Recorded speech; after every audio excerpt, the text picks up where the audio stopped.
Halo pemirsa, terima kasih masih tetap setia bersama kami di Perspektif. Dan tentunya saya masih bersama Pak Hariman. Dan mari kita lanjutkan obrolan kita. Nah Pak, Ya, tadi kita udah sampai bahwasannya Oktober beberapa bioskop khususnya CGV ada 4 outlet yang dibuka gitu. ya di Jakarta Dan ya. di Jakarta. Ya. Dan Bapak Ismadi sebagai Kepala Bidang Industri Pariwisata khususnya di DKI Jakarta ini udah mengeluarkan SK nih Pak. Ya. Nah kalau dari kita lihat, dari SK yang dikeluarkan pemerintah sehingga akhirnya mereka yakin untuk pihak bioskop sendiri membuka ini. Apa sih sebenarnya syarat-syarat yang mereka keluarkan, Pak?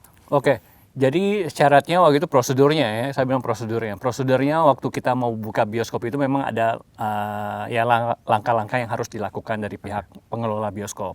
Yang pertama ya kita harus mengajukan dulu, kita harus mengajukan ke pemerintah provinsi dalam hal ini Dinas Pariwisata dan Ekonomi Kreatif untuk pengajuan pembukaan kembali bioskop kita di tengah pandemi COVID-19.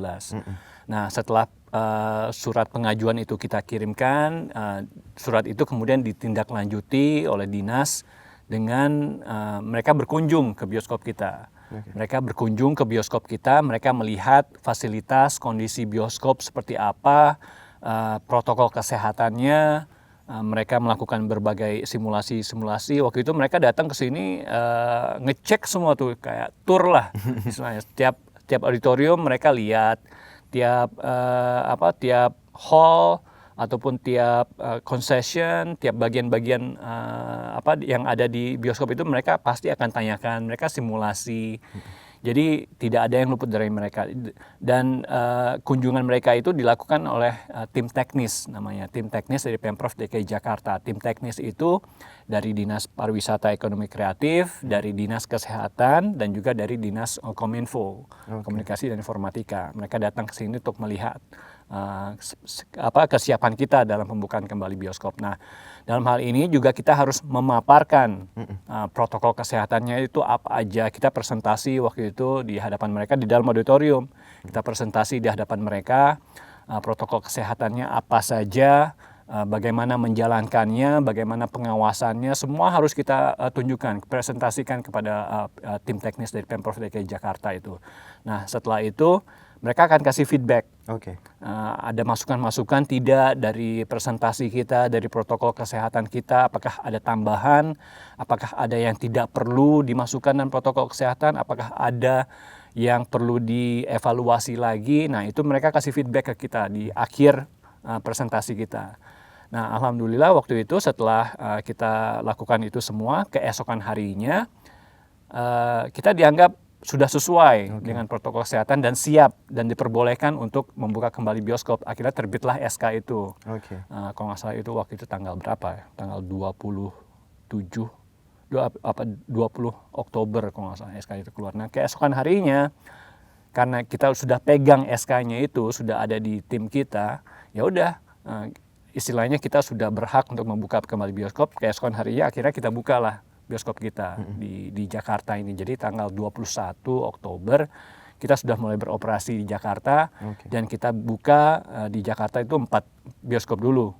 Di CGV Grand Indonesia, di CGV Green Pramuka Mall, CGV Transmart Cempaka Putih, dan CGV Jakarta Garden City di Jakarta Garden City Ion Mall.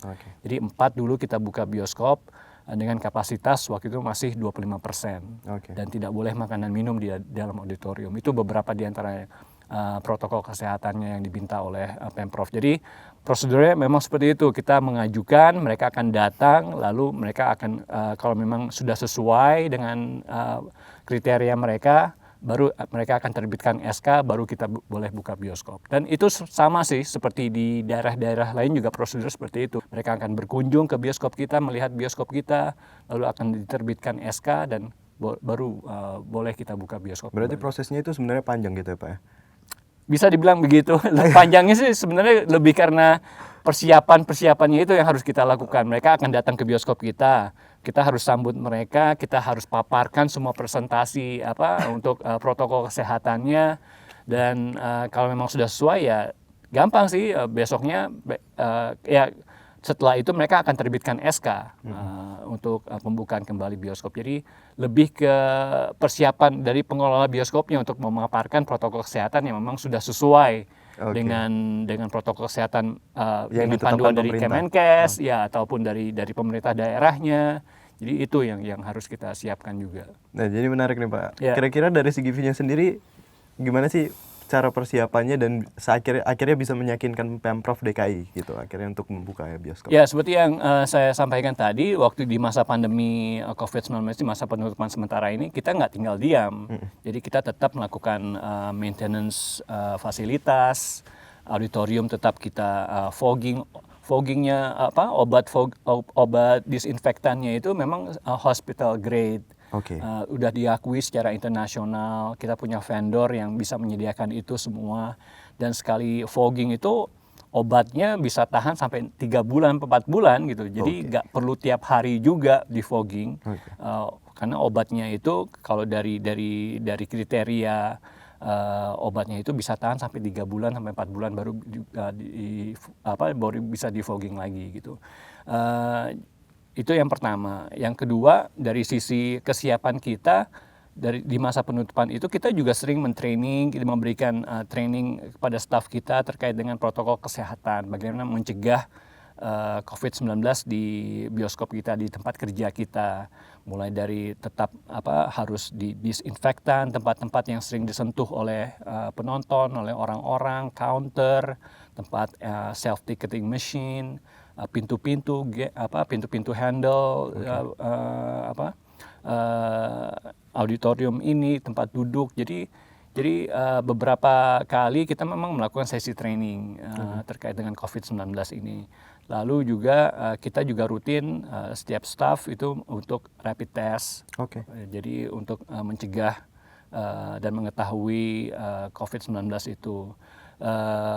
Lalu hal-hal lain ya kita tetap protokol kesehatan itu kita susun sama-sama dengan panduan dari protokol kesehatan dari Kementerian Kesehatan itu. Kan sudah ada panduannya apa saja, jaraknya harus berapa meter, lalu bagaimana mencegah kerumunan, pengawasannya seperti apa. Karena selama ini juga di kantor juga kita kan sudah terapkan itu juga, dan selama ini komunikasi dengan pemerintah Pemprov DKI Jakarta dalam hal ini dan juga dengan dinas itu kan selalu bagus hubungannya. Kita selalu komunikasi dengan mereka juga selalu update dengan kondisi COVID-19 di Jakarta. Jadi sudah bagus lah komunikasinya, hubungannya juga sudah bagus. Protokol kesehatannya juga kita siapkan sebelum kita submit, kita juga konsultasikan dengan mereka ini bagaimana Pak dengan draft protokol kita, apakah sudah sesuai, mereka juga kasih masukan. Jadi pada saat kita presentasi pun dengan tim teknis ya mereka udah seperti ini sudah dan mereka sesuai, melihatnya sudah bagus, udah siap gitu ya Pak? Iya, jadi tidak ada masalah sih waktu itu, alhamdulillah. Mereka juga pas kasih feedback, tidak ada banyak tambahan, cuman juga waktu itu juga kita didatangi Satpol PP, ini juga menarik nih waktu. Kenapa tuh Pak? Setelah kita buka beberapa minggu sempat didatangi oleh Satpol PP DKI Jakarta. Mereka hanya meninjau sih, istilahnya mereka bilang kami hanya meninjau protokol kesehatan di CGV ini seperti apa. Ya udah, kebetulan saya ada di situ, saya tunjukin protokol kesehatannya seperti ini, mulai dari sebelum pintu masuk juga kita udah terapkan dengan wajib pakai masker, mengisi data diri bisa melalui QR code ataupun secara manual dan juga wajib mengukur suhu tubuhnya. Dan setelah kita jelaskan tentang protokol kesehatannya, ya Satpol PP itu tim dari Satpol PP juga ya cukup puas dengan protokol kesehatan kita, cukup bagus gitu. Cuma ada satu hal sih, jadi mereka kasih feedback, kita sebagai pengelola bioskop itu juga harus tegas, harus berani menegur orang-orang yang tidak melaksanakan protokol kesehatan, apalagi melanggar protokol kesehatan. Jangan dikasih masuk, lebih baik dikeluarkan saja dari area bioskop, karena jelas-jelas ini protokol kesehatan kan ada aturannya, ada sanksinya, ada dendanya kalau melanggar. Jadi kalau orang melanggar di dalam bioskop ya keluarkan aja, laporkan aja. Jadi itu salah satu yang feedback yang dikasih ke kita sebagai pengelola bioskop juga harus tegas, harus berani untuk menegur orang-orang yang melanggar protokol kesehatan.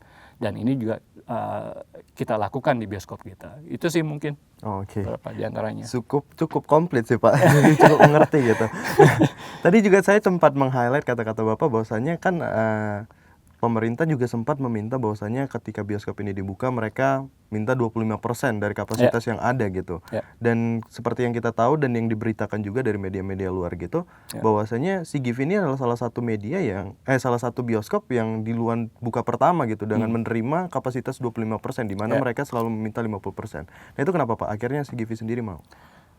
Jadi kalau terkait dengan kapasitas penonton sebenarnya di tiap daerah itu kan beda-beda, tergantung dari pemerintah daerahnya aturannya seperti apa. Waktu kita buka di Bandung, pemerintah daerahnya mengizinkan untuk bioskop dibuka dengan kapasitas penonton 50% dan boleh makan dan minum di auditoriumnya, di dalam auditorium.